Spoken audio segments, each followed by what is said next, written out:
اس میں کئی باتیں آئیں. ایک طلاق کے سلسلے میں تھا، دوسرا حق مہر کے سلسلے میں.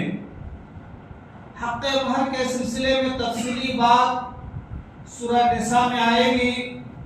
بس اتنا بات یاد رکھیں کہ مہر عورتوں کا یہ حق ہے.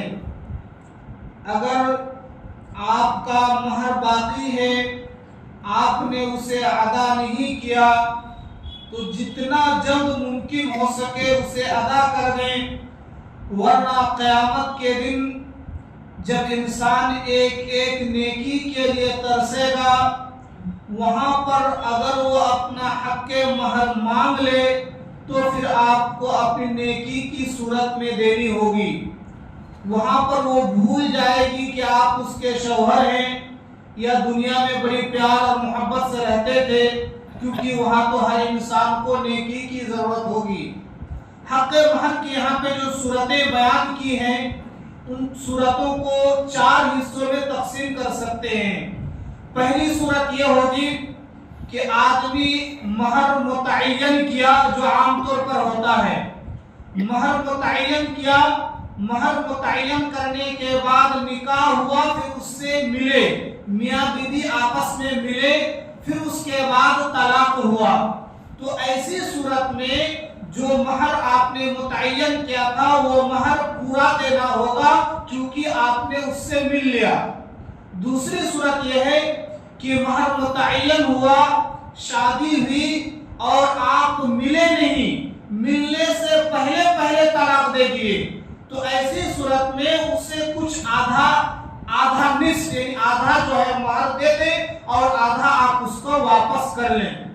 تیسری صورت یہ ہوگی کہ آپ نے مہر متعین نہیں کیا، مہر متعین نہیں کیا اور شادی کے بعد آپ ملے بھی نہیں، آپ بس طلاق دے دیے، تو ایسی صورت میں اسے کچھ دے دینا چاہیے. اسے متع طلاق کہتے ہیں، یعنی کچھ، چونکہ نکاح قبول کر لی تھی وہ، تو اس عوض اسے کچھ دے کر کے جو ہے طلاق دے سکتے ہیں. کچھ سے کیا مراد ہے؟ کچھ سے مطلب آپ اپنی حیثیت کے مطابق، اپنی طاقت کے مطابق. چوتھی صورت یہ ہے کہ آپ نے نکاح کیا، مہر متعین نہیں تھا، لیکن آپ نکاح کرنے کے بعد اس سے مل لیے، جمع کر لیے، تو ایسی صورت میں اس کو مہر دینا واجب ہے. اب کتنا مہر دیں گے؟ چونکہ مہر متعین نہیں تھا تو اس کے لیے شریعت نے متعین کیا مہر مثل. مہر مثل کا مطلب یہ ہوتا ہے کہ اس لڑکی کے خاندان میں، یعنی اس کی اماں کو، اس کی خالہ کو، اس کی بہن کو، اس کی پھوپھی کو، اس کے رشتہ دار میں جو شادی ہوئی ہے ان کو کتنا مہر دیا گیا ہے، اتنا مہر آپ اس کو دیں گے. اس کو کہتے ہیں مہر مثل. بہرحال جو بھی صورتیں ہوں، آج کل ہمارے یہاں جو صورتیں پائی جاتی ہے کہ پہلے ہی متعین ہو جاتا ہے، اچھی چیز ہے، لیکن اس کو متعین کرنے کے بعد باقی نہیں رکھنا ہے. اس کو جتنا جلد ہو سکے آپ لوٹا دیں، وہ اس کا حق ہے. ہاں، وہ اگر خوشی سے آپ کو دے دے کہ میں کیا کرتا جی، مجھے ضرورت نہیں ہے، آپ ہی کسی کام میں لگا دیجئے، آپ کاروبار میں لگا دیجئے، آپ کچھ کر لیجئے، تو بعد کا قصہ، وہ گفٹ ہو جائے گا آپ کے لیے. لیکن آپ اس کو دے دیں اور آپ اس سے مانگ نہیں سکتے. یا کہ کچھ لوگ ہمارے معاشرے میں ایسا بھی کرتے کہ اس پیسے کو لڑکی کا باپ لے لیتے. یہ بھی غلط ہے. وہ لڑکی کے باپ ابا کو پیسہ نہیں دیا گیا، وہ لڑکی کو پیسہ دیا گیا ہے مہر، تو اس کا حق ہے. اس کے بعد اللہ رب العالمین نے ایک چیز بیان کی، کہا کہ حافظوا علی الصلاوات والصلاۃ الوسطی، کہ اے لوگوں نمازوں کی پابندی کرو، نمازوں کی حفاظت کرو، اور خاص کر درمیان والی نماز کی. خاص کر درمیان والی نماز کی کیا مطلب؟ درمیان والی نماز سے مراد عصر کی نماز ہے. تمام نمازوں کی پابندی کرو، خاص کر عصر کی نماز کی پابندی کرو، کیونکہ حدیث میں عصر کی نماز کی بڑی اہمیت آئی ہے. نبی صلی اللہ علیہ وسلم نے فرمایا کہ جس کی عصر کی نماز چھوٹ گئی، گویا کہ اس کا مال اور اولاد تباہ و برباد ہو گیا، ہلاک ہو گیا. اور اس کی خصوصیت سے آنے کی وجہ یہ ہے کہ اس وقت وقت کاروبار میں، چونکہ عصر کا ٹائم ہوتا ہے، دیہات سے لوگ اس وقت آئے ہوئے ہوتے ہیں شہروں میں دکانوں میں، تو اس وقت لوگ اپنے کاروبار میں بزی ہوتے ہیں، مشغول ہوتے ہیں، اور کاروبار چھوڑ کر نماز کے لیے آنا ایک بہت بڑی بات ہے۔ بھئی دکان میں اگر کسٹمر کی بھیڑ ہو، اس وقت کسٹمر کو چھوڑ کر نماز کے لیے آنا کیا بہت بڑی بات ہے؟ نہیں، بہت بڑی بات ہے۔ جس کو اللہ کی توفیق ہوگی وہی آ پائے گا، اسی لیے خصوصیت کے ساتھ اللہ نے اس کا ذکر کیا ہے، کہا کہ نمازوں کی حفاظت کرو، اور خاص کر درمیان والی نماز کی، اور اللہ کے سامنے چپ چاپ کھڑے رہو۔ یعنی نماز جب ہو جائے تو نماز جب اسٹارٹ ہو جائے، چالو ہو جائے، شروع ہو جائے، تو نماز میں باتیں نہ کیا کرو، بلکہ قرآن کی تلاوت کو بغور سنا کرو۔ اس کے بعد پھر اللہ رب العالمین نے طالوت اور جالوت کا قصہ ذکر کیا۔ پھر اس کے بعد جو ہے تیسرے پارے میں آیت الکرسی آئی۔ آیت الکرسی ہم میں سے ہر شخص کو یاد ہے، اس کی فضیلت میں بھی بہت ساری احادیث ہے۔ آیت الکرسی کی فضیلت میں کئی ساری احادیث ہے۔ ایک حدیث ہے کہ نبی صلی اللہ علیہ وسلم نے فرمایا کہ من قرأ آیت الکرسی فی دبر کل صلاۃ لم یمنعہ من دخول الجنہ الا الموت، کہ جو ہر فرض نماز کے بعد آیت الکرسی پڑھتا ہے اس کو جنت میں داخل ہونے سے کوئی چیز نہیں روکتی سوائے موت کے۔ چونکہ انسان مرا نہیں، اس نے جنت میں نہیں کیا ہے، تو اگر اس کی ہم پابندی کریں گے تو مرنے کے بعد ہمیں جنت ملے گی۔ اور دوسری حدیث میں نبی صلی اللہ علیہ وسلم نے فرمایا کہ اگر کوئی سوتے وقت رات کو اس سورت کو آیت الکرسی کو پڑھ کے سوتا ہے تو ایسی صورت میں پوری رات فرشتے اس کی حفاظت کرتے ہیں، اس کے باڈی گارڈ کے طور پر فرشتے متعین رہتے ہیں۔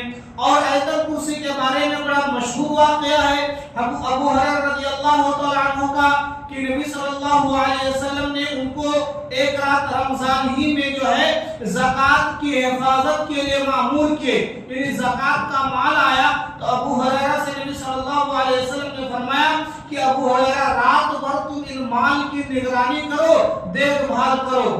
اور رات کو جو ہے ایک چور آیا چوری کرنے کے لیے، اپنا کپڑا پھیلا کر کے مال بھرنے لگا، مال لینے لگا۔ ابو ہریرہ پکڑ لیے، کہا کہ یہ تم کیا کر رہے ہو؟ تو رونے لگا کہ بھائی میں غریب ہوں، میرے بال بچے ہیں، میرے بیوی بھوکے ہیں، ایسا اس طرح بہت بہانہ کیے۔ تو ابو ہریرہ رضی اللہ تعالیٰ عنہ کو ترس آ گیا اور وہ چھوڑ دیے۔ صبح جب نبی صلی اللہ علیہ وسلم کے پاس گئے، پورا واقعہ بیان کیا، تو نبی صلی اللہ علیہ وسلم نے کہا کہ اس نے تم سے جھوٹ کہا ہے اور وہ دوبارہ ضرور آئے گا۔ اب نبی صلی اللہ علیہ وسلم کی بات تھی کہ دوبارہ آئے گا، تو ابو ہریرہ کو یقین تھا، چنانچہ ابو ہریرہ پھر دوسری رات سوئے نہیں اور خاص خیال رکھنے لگے کب آتا۔ پھر اتفاق سے رات کو آیا اور پہلے رات ہی کی طرح جو ہے وہی مال لینے لگا کپڑے میں۔ ابو ہریرہ پھر ان کو پکڑ لیے، کہا کہ تم کیا کر رہے ہو؟ پھر وہی رونے لگا کہ میرے بال بچے ہیں، سب بھوکے ہیں، بیوی ہے بھوکے ہیں، پریشانی ہے، تنگ دستی ہے، کھانے کا کچھ نہیں ہے۔ ابو ہریرہ پھر ان کو چھوڑ دیے۔ پھر جو ہے نبی صلی اللہ علیہ وسلم کے پاس گئے تو نبی صلی اللہ علیہ وسلم نے ان سے پوچھا کہ کیا تمہارا چور آیا تھا، کیا ہوا اس کا معاملہ؟ پھر ابو ہریرہ ان کو پورا واقعہ نبی صلی اللہ علیہ وسلم کو پورا واقعہ بتائے۔ نبی صلی اللہ علیہ وسلم نے فرمایا کہ وہ جھوٹ تھا، پھر دوبارہ ضرور آئے گا۔ پھر تیسری رات ابو ہریرہ ان کو پکڑے اور شیطان نے وہی بات کہا۔ ابو ہریرہ کو اب تک معلوم نہیں تھا کہ یہ شیطان ہے، اس کو معلوم نہیں تھا۔ ابو ہریرہ صرف ایک نارمل چور سمجھ رہے تھے جیسے دوسرے چور ہوتے ہیں۔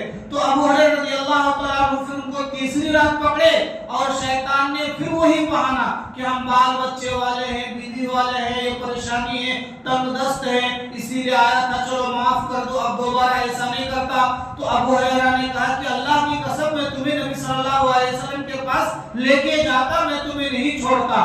تو اس نے کہا کہ ٹھیک ہے، آج معاف کر دو اور اس کے بدلے میں تمہیں کچھ سکھاتا ہوں۔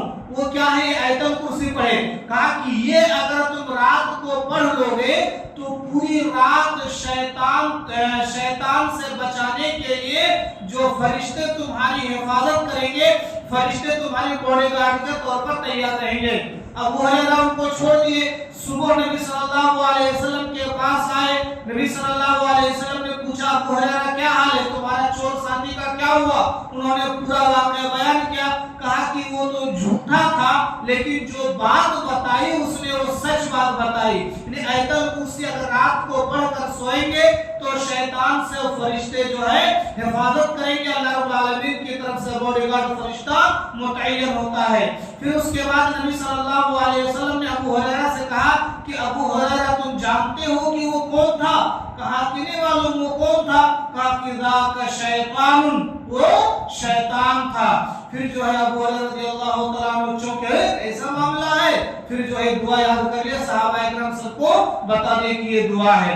آیت الکرسی کا تھوڑا سا معنی دیکھ لیجئے، اس کا معنی یہ ہے کہ اللہ لا الہ الا ہوا، کہ اللہ ہی معبود برحق ہے، اس کے سوا کوئی معبود برحق نہیں۔ الحی القیوم، وہ زندہ ہے اور تمام چیزوں کو تھامے ہوئے ہیں۔ دیکھیں الحی القیوم یہ دونوں اللہ کی صفت ہے، اور یہ دو ایسی صفت ہے حدیث میں ہے کہ ان دونوں صفت کے ذریعے سے اگر اللہ رب العالمین سے کوئی چیز مانگا جائے تو اللہ رب العالمین اسے ضرور عطا کرتا ہے۔ یعنی ہم جب دعا کرتے ہیں ہاتھ اٹھا کر کے تو دعا میں اللہ تعالیٰ کی یہ صفت الحی القیوم یہ کہہ کر کے اگر ہم اللہ کو پکاریں گے کہ اے اللہ تو الحی ہے، اے اللہ تو القیوم ہے، یہ دونوں صفت کہہ کے اگر ہم اللہ کو پکاریں گے تو اللہ ہماری دعا کو قبول کرے گا، جیسا کہ حدیث میں ہے۔ تو اس کا معنی یہ ہے کہ اللہ کے سوا کوئی معبود برحق نہیں، اور وہ زندہ ہے اور تمام چیزوں کو تھامے ہوا ہے۔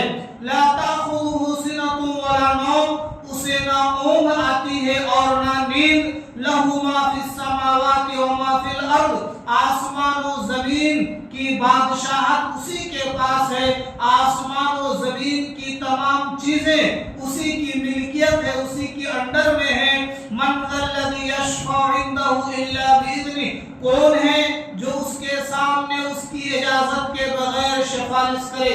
یعنی کون ہے جو اللہ کے سامنے اللہ کی اجازت کے بغیر سفارش کر سکے؟ کوئی نہیں ہے۔ کہ یعلم ما بین ایدیہم وما خلفہم، وہ جانتا ہے جو اس کے سامنے اور ان کے پیچھے ہے۔ ولا یحیطون بشیء من علمہ الا بما شاء، اور وہ اس کی علم میں سے کچھ بھی احاطہ نہیں کر سکتا مگر وہ جتنا چاہے۔ وسع کرسیہ السماوات والارض، اس کے کرسی کی وسعت آسمان اور زمین کو گھیرے ہوئے ہے۔ ولا یؤودہ حفظہما وہو العلی العظیم، اور وہ اللہ ان دونوں آسمان و زمین کی حفاظت سے نہ تھکتا ہے اور نہ اکتاتا ہے۔ وہو العلی العظیم، اور وہ بلند و بالا اور عظمت والی ہے۔ یہ آیت الکرسی ہے، حدیث میں اس کی فضیلت ہے، اس لیے ہر فرض نماز کے بعد اور رات کو سوتے وقت اس کو پڑھ کر سونا چاہیے۔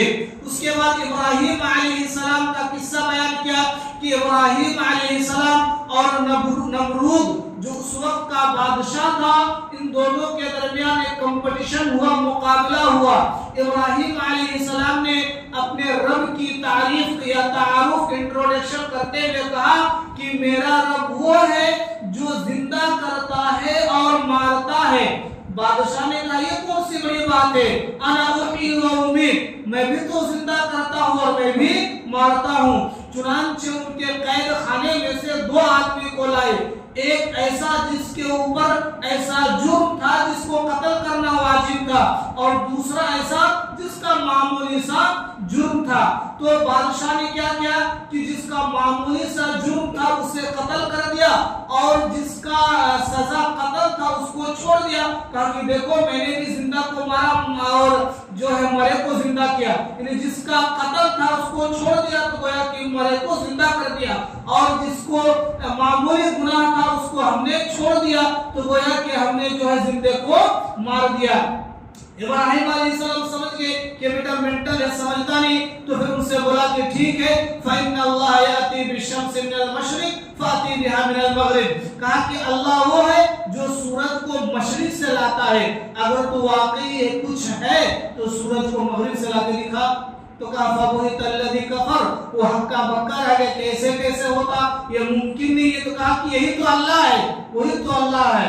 تو پھر جو ہے وہ بھی لاجواب ہو گیا۔ اس کے بعد پھر اللہ رب العالمین نے ابراہیم علیہ السلام کے ایک اور واقعہ ذکر کیا کہ ابراہیم علیہ السلام نے اللہ رب العالمین سے کہا کہ اللہ تو مردوں کو زندہ کرتا ہے بے شک یقیناً، لیکن میں اس کو دیکھنا چاہتا ہوں، میں اس کو دیکھنا چاہتا ہوں۔ اللہ نے کہا کہ ابراہیم تم کو یقین نہیں ہماری بات پہ؟ کہا کہ نہیں اللہ یہ بالکل یقین ہے۔ قال بلا ولکن لیطمئن قلبی، کہ اللہ تیری بات پہ بالکل یقین ہے، بس اطمینان قلب کے لیے دیکھنا چاہتے ہیں۔ کہا کہ چلو ٹھیک ہے، تم 4 پرندے کو پکڑو اور 4 پرندے کو پکڑنے کے بعد اسے ذبح کرو، ٹکڑے ٹکڑے کرو اور 4 پہاڑ پر الگ الگ رکھ دو، پھر تم ان 4 کو پکارو تو وہ 4 پرندے اڑتے ہوئے تمہارے پاس آ جائیں گے، وہ 4 پرندے تمہارے پاس اڑتے ہوئے آ جائیں گے۔ کہا کہ اللہ رب العالمین کی قدرت ہے کہ ذبح کیا ہوا پرندہ پھر زندہ ہو کر کے آ جائے، یہ بہت بڑی بات ہے، اللہ کی قدرت ہے۔ تو جو اللہ ان پرندوں کو زندہ کر کے دوبارہ لوٹا دیا، وہی اللہ رب العالمین انسانوں کو مرنے کے بعد دوبارہ زندہ کرنے پر قادر ہے۔ ویسے سوچیں کہ جب ہمارا وجود نہیں تھا تو اللہ رب العالمین نے ہمیں پیدا کیا، تو دوبارہ جب ہم مریں گے تو مرنے کے بعد کچھ تو ہماری نشانی رہے گی، ہڈیاں رہیں گی، جسم کے بال رہیں گے، تو پھر اس سے اللہ رب العالمین کے لیے پیدا کرنا کون سا مشکل ہے؟ مشکل تو ہوتا پہلی مرتبہ بنانا، تو جب پہلی مرتبہ اللہ نے ہمیں بنایا تو دوبارہ تو اس کے لیے اور آسان ہے۔ اس کے بعد پھر اللہ رب العالمین نے صدقہ و خیرات کے بارے میں کئی آیتوں کے اندر ذکر کیا، بلکہ 3 صفحہ میں صرف صدقہ و خیرات ہی کا ذکر کیا۔ دیکھیے کسی بھی معاشرے کو مضبوط کرنے کے لیے، یونٹی کو مضبوط کرنے کے لیے صدقہ و خیرات بہت ضروری ہے۔ اگر ہمارے معاشرے میں کمزور طبقے کے لوگ ہیں تو اس کو مضبوط کرنے کے لیے، اس کو اوپر اٹھانے کے لیے صدقہ و خیرات ضروری ہے۔ ہم صدقہ و خیرات کریں گے، ان کا بھی گھر چلے گا اور ہمارا معاشرہ ایک لیول پہ آئے گا، ایک تھوڑا سا اوپر اٹھے گا۔ اگر ہم صدقہ و خیرات نہیں کریں گے، غریب ہوگا بیچارہ بھوکے مر جائے گا، تو ہمارا معاشرہ اور دب جائے گا اور نیچے چلا جائے گا۔ تو اس اعتبار سے صدقہ و خیرات کی بڑی اہمیت ہے، اور اللہ نے اسے کئی طریقے سے سمجھانے کی کوشش کی ہے۔ بس ایک آیت میں پڑھتا ہوں، اللہ فرماتا ہے کہ مثل الذین ينفقون اموالهم فی سبیل اللہ کمثل حبۃ انبتت 7 سنابل فی کل سنبلۃ 100 حبۃ واللہ یضاعف لمن یشاء۔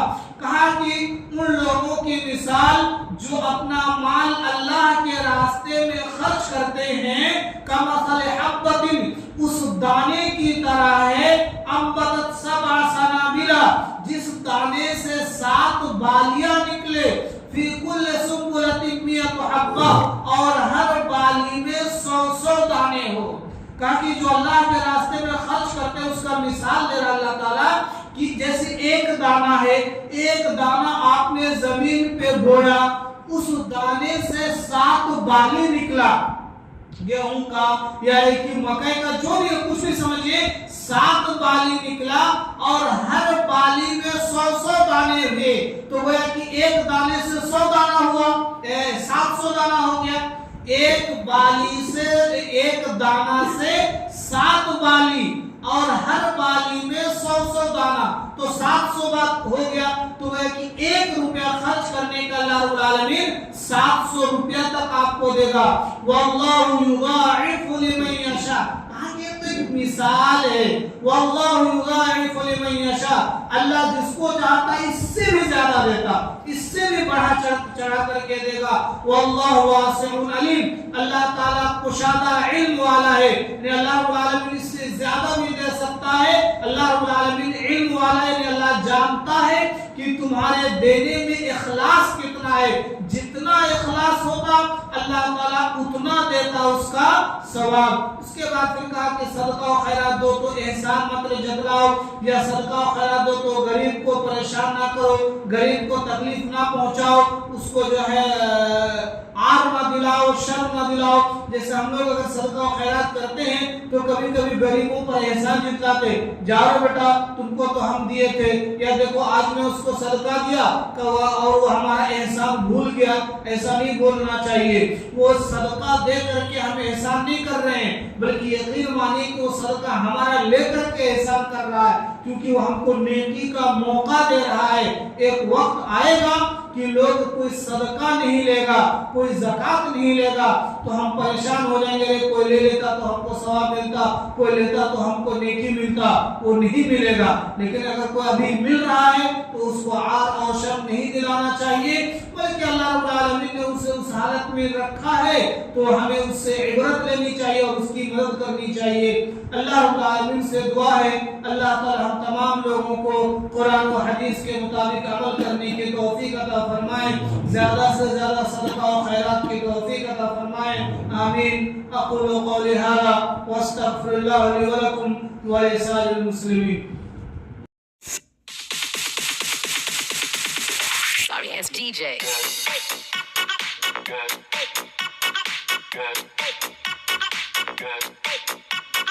Good.